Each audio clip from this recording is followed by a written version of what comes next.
Lionel Messi, champion du monde, vainqueur de la Ligue des Champions, un joueur unique en son genre. Mais son chemin vers le sommet n'a pas été facile. Voici son histoire, d'un petit garçon timide à peut-être le meilleur joueur qui ait jamais existé. Messi est né le 24 juin 1987 à Rosario. À l'époque, l'Argentine traversait une crise économique majeure et les parents de Messi avaient du mal à mettre du beurre dans les épinards. Ce que beaucoup de gens ne savent pas, c'est que les ancêtres de Messi venaient d'Italie. Il aurait donc pu jouer pour l'équipe nationale italienne et une autre partie de ses ancêtres venait de Catalogne, très proche de Barcelone. Grandir en Argentine, c'est grandir avec le football. Et le petit Messi jouait constamment au football avec ses deux grands frères. À l'âge de 4 ans, il a rejoint son premier club de football, le Grandoli FC. Il était déjà plus petit que les autres à l'époque. C'est pourquoi il était si important qu'il développe une bonne technique. Et si son entraîneur ne le laissait pas jouer, sa grand-mère Célia criait « Hey, coach, fais entrer Messi, il va nous faire basculer le match !» Ce qu'il faisait habituellement. Elle était sa première fan depuis qu'il était tout petit, l'emmenant au match, disant aux parents de Messi de lui acheter des chaussures de football et l'encourageant à croire en lui. Le président du petit club de football, lui aussi, a rapidement reconnu le talent exceptionnel de Messi. Il s'est exprimé lors d'une interview. À l'époque, Messi faisait déjà tout ce qu'il fait aujourd'hui. La seule différence, c'est que le ballon lui arrivait au genou. En 1994, il franchit une nouvelle étape dans sa carrière. À l'âge de 6 ans, il rejoint l'équipe de jeunes des Newell's Old Boys, le club où Maradona avait séduit les supporters 2 ans plus tôt. Pour son premier match, l'équipe s'est imposée 6-0 et Messi a marqué 4 buts. Pendant les 3 années suivantes, l'équipe a été surnommée La Machine parce qu'elle n'a pas perdu une seule fois. Mais en 1998, le monde s'est effondré pour Messi, âgé de 11 ans. Sa grand-mère, qui l'avait tant soutenu pendant toutes ces années, est décédée. Mais il ne l'a jamais oublié. Et lorsqu'il marque un but aujourd'hui, il pointe souvent les doigts vers le ciel. La même année arriva une nouvelle bouleversante pour sa famille. Comme Messi ne semblait pas grandir beaucoup, ses parents l'emmenèrent chez le médecin pour un contrôle. C'est là qu'on lui a diagnostiqué un déficit en hormones de croissance. La bonne nouvelle, c'est que cela pouvait être traité, mais le coût serait d'environ 900 $ par mois. Au début, l'assurance du père de Messi a couvert les frais, mais après 2 ans, elle a cessé de payer. Et la famille était désespérée. À 13 ans, il mesurait à peine 1,40 m. Et son surnom, la Pulga, la puce. Un nom qu'il porte encore aujourd'hui. La famille espérait que Newell's ou River Plate reprendraient le traitement. Tout le monde voyait que Messi avait un grand talent, mais les clubs ne voulaient pas payer. L'économie était encore mauvaise et le risque trop élevé. Il semble que la carrière de footballeur du jeune Léo se terminait à l'âge de 13 ans. Mais la lumière est apparue au bout du tunnel. Un recruteur de Barcelone a vu Messi jouer et a invité la famille à venir à Barcelone pour un essai. Messi a joué de manière exceptionnelle et a convaincu les entraîneurs. La famille était remplie de joie. Ils attendaient l'offre officielle de Barcelone. Mais rien n'est venu. Les semaines passent et Jorge, le père de Messi, s'impatiente. Il a rencontré le directeur sportif dans un restaurant et lui a dit que si Barcelone ne voulait pas de Messi, il irait dans d'autres clubs. Le Real Madrid, par exemple. Il n'a pas du tout apprécié. Il a pris une serviette et a écrit que Messi serait signé et que les coûts de son traitement seraient couverts. En 2001, Messi a rejoint le légendaire centre de formation du Barça, la Masia, et a marqué 5 buts lors de l'un de ses premiers matchs. La première saison, il a joué 30 matchs et a marqué 35 fois. Tout semblait parfait, mais ce n'était pas rose pour Messi. L'Argentine lui manquait. La thérapie hormonale a fonctionné, mais son corps en a souffert. Il se fatiguait plus vite que ses coéquipiers. En outre, il était extrêmement timide et avait du mal à se faire de nouveaux amis. Mais il lui restait une chose, le football. Les années suivantes, il a pris plus de confiance en lui et il s'est fait des amis. Il faisait partie d'une équipe de jeunes légendaires, la Baby Dream Team. Il a joué aux côtés de joueurs comme Fabregas et Piqué. Les grands clubs ont remarqué le succès et avaient les yeux rivés sur les joueurs de la Masia. Arsenal a bien essayé et Arsène Wenger voulait faire venir Messi, 16 ans, à Londres. Finalement, seul Fabregas a décidé de suivre l'appel d'Arsenal. Messi est resté en Espagne. Lorsque Messi avait 16 ans, l'entraîneur de l'équipe première, Franck Rijkaard, l'a invité à participer à l'entraînement. Et il n'en croyait pas ses yeux. Léo était inarrêtable. Au cours de la saison 2003-2004, Messi a joué pour 5 équipes différentes à Barcelone. L'équipe B des moins de 19 ans, l'équipe A des moins de 19 ans, la 3e et la 2e équipe. Et le 16 novembre 2003, il a fait ses débuts en équipe première à Barcelone, lors d'un match amical contre Porto. L'entraîneur de Porto à l'époque, José Mourinho. Ils se sont revus à plusieurs reprises au cours des années suivantes. Au cours de la saison 2004-2005, Messi a rejoint l'équipe première. À 17 ans, 3 mois et 22 jours, il a fait ses débuts en championnat contre l'Espagnol Barcelone. Et quelques mois plus tard, son premier but avec une passe décisive de, comment aurait-il pu en être autrement, Ronaldinho. À ses débuts, Messi s'est lié d'amitié avec le Brésilien, qu'il a pris sous son aile et l'a appelé son petit frère. Ronaldinho appréciait beaucoup le jeune Argentin de 17 ans.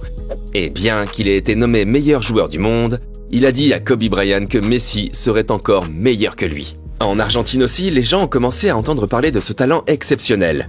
Quelques mois plus tôt, la Fédération espagnole de football avait tenté de convaincre Messi de jouer pour elle. Mais il ne voulait qu'une chose, jouer pour l'Albi Céleste. Le 17 août 2005, le moment était venu, mais ses débuts ont été désastreux. Quelques secondes après avoir été remplacé, il a reçu un carton rouge parce que l'arbitre pensait que Messi avait donné un coup de poing au visage de l'autre joueur. Le jeune Messi était dévasté. Au cours de la saison 2005-2006, Messi a commencé à devenir de plus en plus important pour le Barça grâce à ses performances sur le terrain. Et en huitième de finale de la Ligue des Champions, il a détruit Chelsea lors du premier match. Tout le monde était stupéfait. Puis, le choc. Au match retour, Messi s'est blessé. Barcelone est allé jusqu'en finale. Messi s'est battu pour revenir et quelques jours avant le match, il était de retour à l'entraînement. Mais en fin de compte, le manager a décidé de ne rien risquer. Léo a assisté depuis les tribunes à la victoire de Barcelone sur Arsenal. Il a remporté la Ligue des Champions pour la première fois, mais il était dévasté de ne pas pouvoir se tenir sur le terrain. Néanmoins, ses bonnes performances ont attiré l'attention. Il était donc évident que le sélectionneur argentin l'emmènerait en Allemagne en 2006 pour la Coupe du Monde. L'Argentine a dû affronter le pays hôte, l'Allemagne, en quart de finale. Mais ils ont eu du mal, et tout le monde s'attendait à ce que l'entraîneur Pekerman remplace le jeune Messi. Mais Messi est resté sur le banc, et l'Argentine a perdu le match au tir au but. La saison suivante, il a vraiment pris son envol. Le 10 mars 2007, lors du Classico contre le Real Madrid, il a marqué 2 buts. Mais le score était toujours de 3-2 pour Madrid. Nous étions dans les arrêts de jeu. Messi avec le 3-3. Et cela à seulement 19 ans. Au cours de cette saison, Barcelone n'a pas remporté le moindre trophée. Mais le jeune Messi nous a offert l'un des buts les plus légendaires de tous les temps. Lorsqu'il a traversé la moitié du terrain en 12 secondes, en dribblant 4 joueurs et le gardien de but.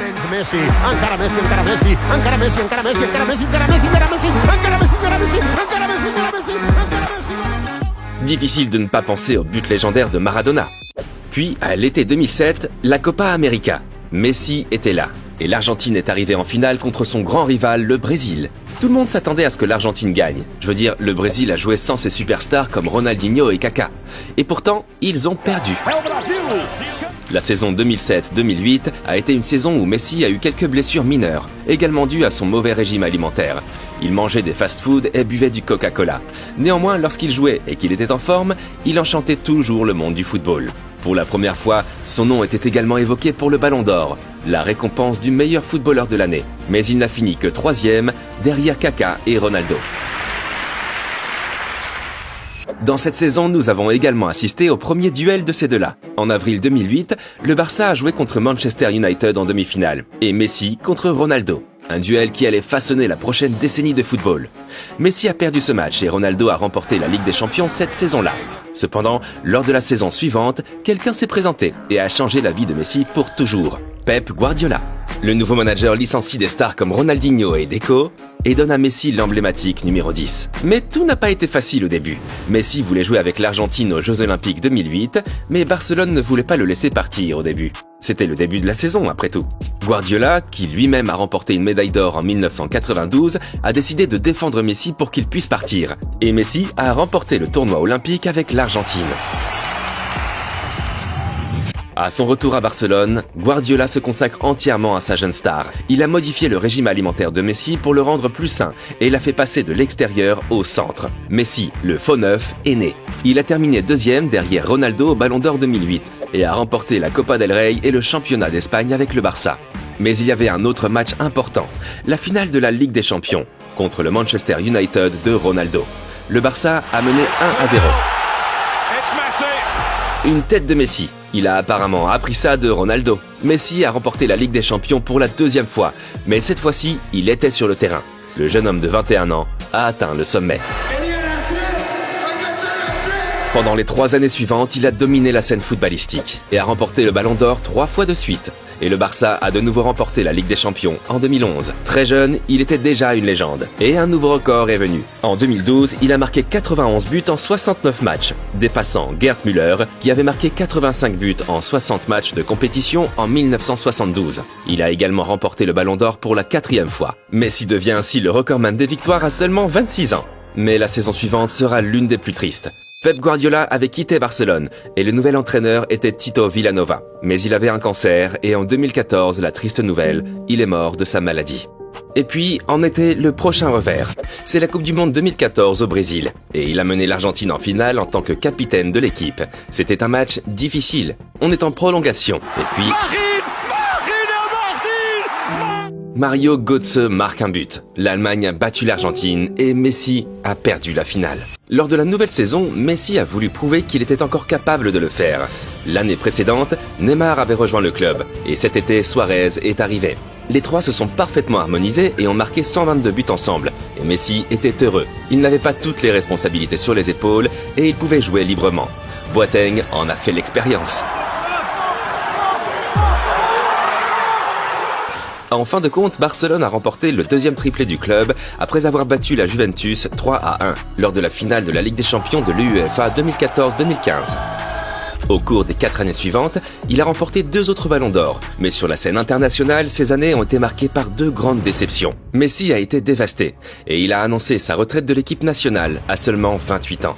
Toute l'Argentine est descendue dans la rue pour faire changer Messi d'avis. Et puis, 2 semaines après, Messi a annoncé la démission de la démission. Il a continué à jouer un football exceptionnel à Barcelone, mais en juillet 2021, le choc. Le contrat n'a pas pu être renouvelé en raison de problèmes financiers. Et il a quitté Barcelone, son club, où il a remporté 34 trophées, dont 10 titres de champion d'Espagne, 7 Copa del Rey et 4 fois la Ligue des champions de l'UEFA. En outre, c'est le club qui lui a permis de devenir footballeur professionnel. Tous les clubs voulaient Messi, et il a décidé d'aller en France, au Paris Saint-Germain. Mais avant cela, il y a encore quelque chose d'important à faire. S'abonner à notre chaîne, et bien sûr, ceci. C'est la Copa América 2021, et après toutes les défaites et les échecs, il voulait enfin remporter ce titre pour l'Argentine. Il a joué avec brio, marquant 5 buts en 4 matchs. La finale s'est jouée contre le Brésil. Di Maria a marqué, l'Argentine a gagné, Messi l'a fait. Après tous les revers, il a remporté la Copa América. En fin novembre 2021, Messi a reçu le Ballon d'Or pour la 7e fois. Cependant, ces 2 années à Paris n'ont pas toujours été couronnées de succès. Cela dit, bien sûr, il a eu aussi ses moments là-bas. Mais au cours de ces 2 années, le PSG a été éliminé prématurément à chaque fois en Ligue des Champions. Il a néanmoins remporté 2 fois le championnat de France. Et puis, en 2002, à l'âge de 35 ans, c'était peut-être sa dernière tentative de remporter la Coupe du Monde au Qatar. L'Argentine était l'un des favoris, mais dès le premier match de groupe, c'est le choc. L'Arabie Saoudite a battu l'Argentine 2-1, et tout le monde est resté sans voix. L'Argentine devait gagner le match suivant contre le Mexique, mais ils ont lutté. Et puis, à la 64e minute, Messi marque le 1-0. Et au final, ils ont gagné 2-0. Le dernier match était contre la Pologne. Le vainqueur accède au tour suivant. Et puis, session de pénalty pour l'Argentine. Messi n'a pas marqué. Incroyable, mais ils ont continué à se battre. McAllister et Alvarez ont marqué, et Messi a mené son Argentine au tour préliminaire. Ils y ont affronté l'Australie. Messi a marqué le premier but. Le match se termine sur le score de 2-1 pour l'Argentine. Les quarts de finale étaient contre les Pays-Bas. L'Argentine mène 2-0. Nous sommes déjà à la 83e minute. Weghorst marque un but. Et il y a eu un nouveau coup franc pour les Pays-Bas, à la 11e minute du temps additionnel. Le deuxième but de Weghorst. C'était tout pour Messi. Le match s'est déroulé au tir au but. Martinez, le tueur de penalty. En demi-finale, ils ont affronté la Croatie. Penalty à la 34e minute. Messi a marqué avec facilité et ils se sont qualifiés pour la finale après avoir gagné 3-0. Il était si près de réaliser son rêve. Et qui ont-ils affronté là-bas? Les champions en titre, la France. Et à la 23e minute, penalty pour l'Argentine. Messi s'est montré à la hauteur. C'était l'exemple à suivre. Et quelques minutes plus tard, Di Maria avec le 2-0. Ils étaient si près du but. Et puis à la minute 80, faute et pénalty pour la France. Mbappé prend le ballon. Le score est désormais 2-1, mais le match est presque terminé. Une minute plus tard, Mbappé égalisait. Incroyable! Était-ce le prochain coup dur pour Messi après 2014? Le match a été prolongé et à la 108e minute, Messi a marqué. Quel match fou! Nous sommes dans les dernières minutes et il y a une autre pénalité pour la France. Mbappé a encore marqué. Messi n'en revenait pas. Quelle montagne russe! Et puis dans les dernières secondes du match, Martinez sauve l'Argentine et la qualifie pour la séance de tir au but. Il y a encore de l'espoir. C'est là que Martinez a montré pourquoi il est considéré comme un expert en matière de pénalty. Le prochain joueur était Gonzalo Montiel. S'il marquait, alors l'Argentine gagnerait. Et quand il a marché lentement vers le point de pénalty, Messi a regardé vers le haut et a dit « Aujourd'hui pourrait être le jour, grand-mère ».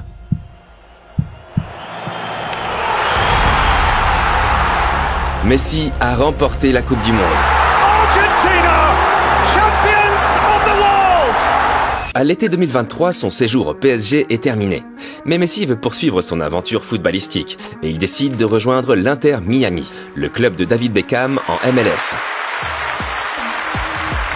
L'Amérique est désormais dans la fièvre de Messi. Et puis le 4 juillet, il a fait ses débuts contre Cruz Azul à la 55e minute. Nous sommes à la 90e minute et le score est de 1 partout. Mais il reste un dernier coup franc. Messi! Il y a eu quelques joueurs exceptionnels dans le monde du football, mais Messi est l'un des plus grands. Au cours de sa carrière, il a marqué plus de 800 buts. Il a gagné tout ce qu'il y avait à gagner et il nous a montré qu'il ne faut jamais cesser de rêver. Qu'en pensez-vous? Est-il le meilleur joueur de football de tous les temps?